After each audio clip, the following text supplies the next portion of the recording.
Hey everyone, it's Kelly. Thanks for joining me. I am back with a new layout for the Cut Shop. Today I'm going to be using the Boughs of Holly cut file, and this is actually one of 4 freebies that are available on the Cut Shop blog. So I will make sure to post a link in the description box below, so that way you can head over to the Cut Shop blog and get these downloaded so you can use them. They're all fun and festive, and it will be great to use on any holiday or winter project.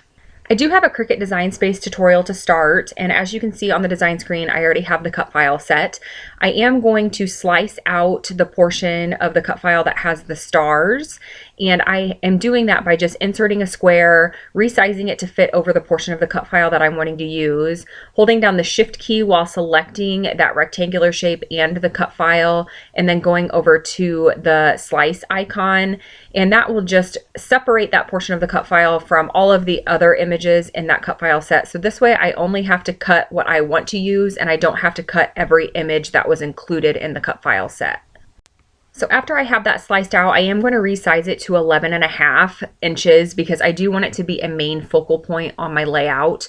I am then going to go into the templates and select the scrapbook layout. This will just add a 12 by 12 shadowed out area on the design screen, and it will just help me be able to get everything proportioned and sized the way that I want it. Now I wanted to keep the star theme going for this layout, and I actually want to print my photos in a star shape. And I am going to use the print then cut feature in Cricut Design Space to size and print the photos. And I am going to show you how to do that in just a moment. Right now I'm just inserting 3 stars onto the design screen because I know that I want to use 3 photos. Once I have those stars on the design screen, I need to change them to print instead of cut, which is what they are set at now. So to change that, you just click on one of the stars in the right-hand panel. It will open up this new panel, and then you just want to select print, which is at the top, and it's the furthest option to the right.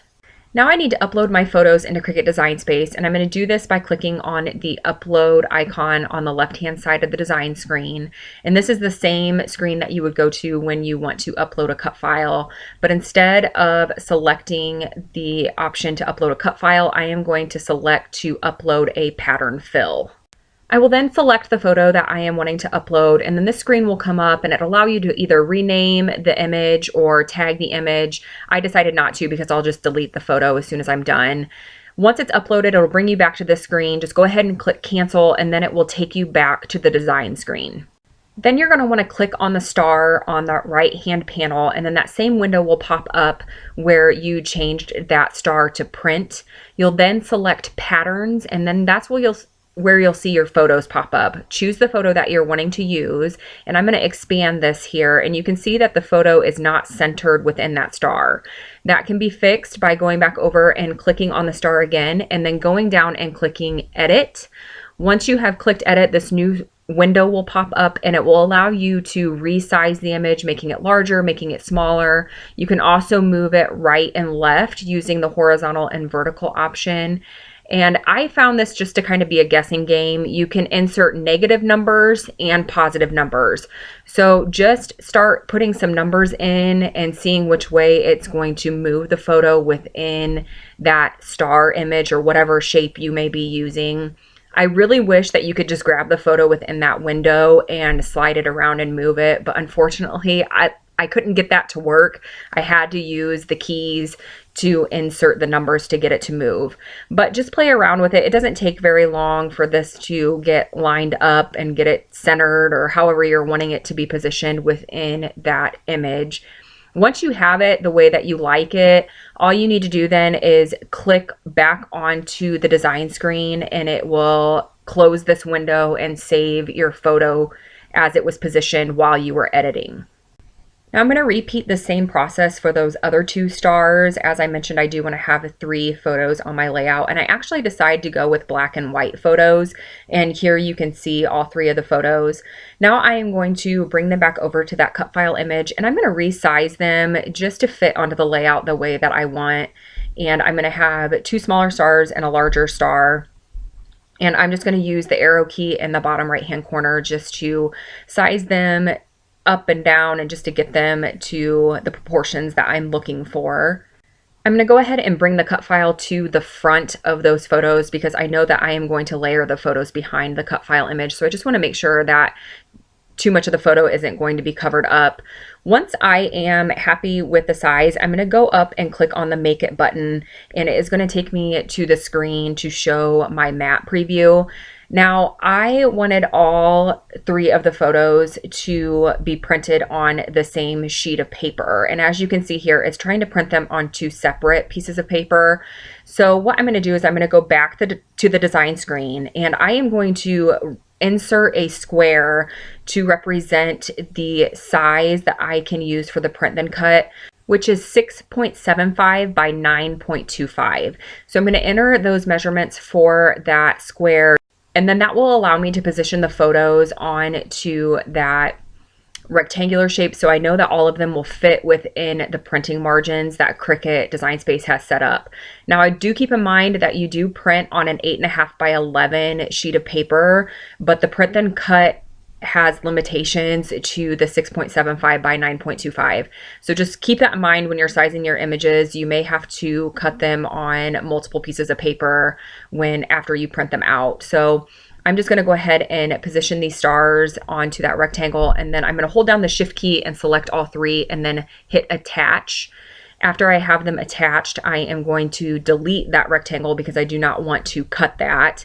And then when I go back and click on the Make It button and it takes me back to my map preview, you will see that all 3 of the images are going to be located on the same cutting mat.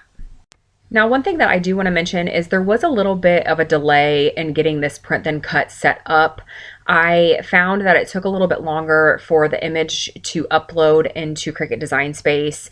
And then, as you'll see in just a moment, once you are ready to send this to the printer, it will bring up another screen that these photos need to download before you can print them.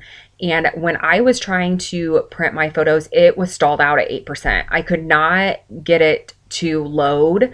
And what I found was I needed to close out all of the open browsers that I had on my computer. I am the queen of having multiple tabs open.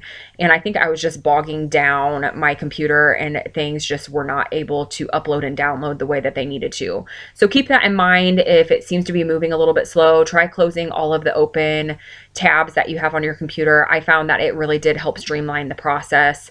And I did edit out some portions in this tutorial when I was waiting because I wanted to try to speed up this tutorial a little bit so you weren't just staring at the screen while I was waiting for things to load. Okay, so now on to the process video portion of this video. Here I have the cut file image cut, and I am showing you the photos that I printed and cut using the print then cut feature. And one thing that I do want to mention with the print then cut feature, you will print these photos, and then once they're printed, you will put them onto your cutting mat, load them into your Cricut, and your Cricut will recognize the registration mark around the photos and know exactly where it needs to cut. If you're interested in a little bit more detailed information on how to finish those steps, if you want to see a video tutorial on that, just let me know in the comments below. I can try to record the printing process and then record putting the photos onto the cutting mat and then sending it through the Cricut. Now, I didn't have any photo paper on hand for the 8.5 by 11 size. I typically print using my Canon Selfie, so the photo paper that I have is just a 4x6. So these photos are actually printed on white cardstock. So that is an option too. If you don't have photo paper and you want to try out the print then cut, you can print your photos on cardstock. I'm really happy with how they turned out. I think the quality is nice, and I liked that they were almost like a die cut rather than a photo. And I think that they turned out great. I don't think once they're in a page protector that anyone is going to know the difference on whether or not they were printed on photo paper or if they were printed on cardstock. Okay, so let's talk about what I'm doing on the layout. I did apply some white gesso just underneath where the main portion of that cut file is going to be adhered to my layout, and I'm adding some mixed media to the background. I applied the white gesso first just to fade out that chevron print a little bit and to give the paper just a little bit more sturdiness so that way it wouldn't absorb that wet media and start to ball up. It just gives it a little bit more strength. And I showed you just a second ago, if you saw my arm, I accidentally dipped my arm into the white gesso that I had laying off to the side. So I had a little mixed media whoops there. But I'm really happy with how the mixed media turned out. I feel like it just adds a little something extra. While I was waiting on that to dry, I did cut a few more stars. I actually cut them in white cardstock and then again in vellum, and I'm just going to add them as layers behind my photos. I just wanted to give a little bit of separation from the photos to the background. I just wanted to make sure that they stood out a little bit more, and I'm just taking a tiny bit of liquid adhesive and squirting it in between the vellum and white cardstock just to adhere those layers together. Now, I thought I would be daring and try to add in a second color to this mixed media. So I created a little swatch book just with the different colors that I have. And I wanted to add a light blue that matches that Pink Fresh Studio December Days collection. So I grabbed Shimmer's Jenny B Blue, and I am just doing a little test run on a scrap piece of white cardstock. I want to make sure that those two colors blend and look well together. And I can't remember if I mentioned, but the first color that I use is another Shimmer's paints. That is a Creamies, and it is the color Grapefruit. And I like how it looks, so I'm going to go ahead and add that color in. Now, there was a little bit more on that first piece of packaging, so I actually grabbed a second piece of packaging and I'm just dripping a few dots onto the background rather than taking that whole blue mess that I had on that piece of packaging, and it just was a little bit more controlled since I could just kind of drop one or two drops and then smush it around using a second piece of packaging. So that's another idea if you're new to mixed media, or you want to add just a little bit of color, but you have a lot of color on your first piece of packaging. Just grab a second piece and that will just make it a little bit more controlled for you. Now, once I got that on there, I wasn't completely in love with it. So I'm trying to cover a little bit of it up using more of that grapefruit. And it was starting to muddy up a little bit, and I just wasn't a huge fan of how it was looking. So I am going to grab my white gesso and I'm just using my finger. I'm going to smudge out a little bit of that blue just because it looks fine looking at it now, but as I was making it, I just wasn't totally in love with it. There's still a little bit of it kind of peeking out here and there, but I liked mainly having that coral color for the mixed media background. So I have adhered down the cut file and the photos, and I want to add some hand stitching, but I was having a hard time deciding what color I wanted to use. I liked the idea of using the red because there is some red mixed in with the die cuts and the puffy stickers that I'm going to be using, but I felt like it clashed a little bit with that coral background, and I just wasn't sure if I'd like it. And if you've ever done hand stitching before, it's quite a bit of work, so you want to make sure that you're going to like how it looks. So I grabbed a few more threads from my stash, and I thought maybe I would use a coral color, but then I felt like it blended in with the background a little bit too much. So I decided to go with a blue, and I am just going to use my paper piercer and poke holes along the edge of that cut file. And here you can see that the hand stitching is complete, and I just used a back stitch to complete that hand stitching. Now I'm going to start embellishing. I don't use a lot of embellishments. I feel like that cut file speaks for itself and adds a lot of interest to the layout, so I didn't really feel like the layout needed a lot of embellishing. I am going to add a few different die cuts and puffy stickers from the Pink Fresh Studio December Days collection. I am going to place them in a visual triangle just to kind of help your eye dance around the layout. And that background paper, I don't think I mentioned this yet, that is actually a pattern paper from Hip Kit Club. I can't remember if it was from last Christmas season or the Christmas season before, but everything else that I use on the layout is in forms of paper and embellishment is from the Pink Fresh Studio December Days collection, which is their Christmas collection that was released this year. Now, those three clusters of embellishments that I have added to the layout, I do want to make sure that I have similar colors and similar textures in each. So I am going to make sure I have a puffy sticker in each of those embellishment clusters. And then same thing with die cuts. I just want to make sure that the colors are balanced between those three areas just to make sure that your eye isn't distracted or isn't pulled more in one direction than the other. Now, I thought the layout was complete at that point, but I decided that I wanted to add some black splatters, and that paper there is actually the paper that the photos were cut from. So you can see a little bit on how the registration marks were placed on that paper, but I'm just covering up the photos and just adding some black Heidi Swapp color shine in different areas, just kind of sprinkling it in 3 different sections on the layout.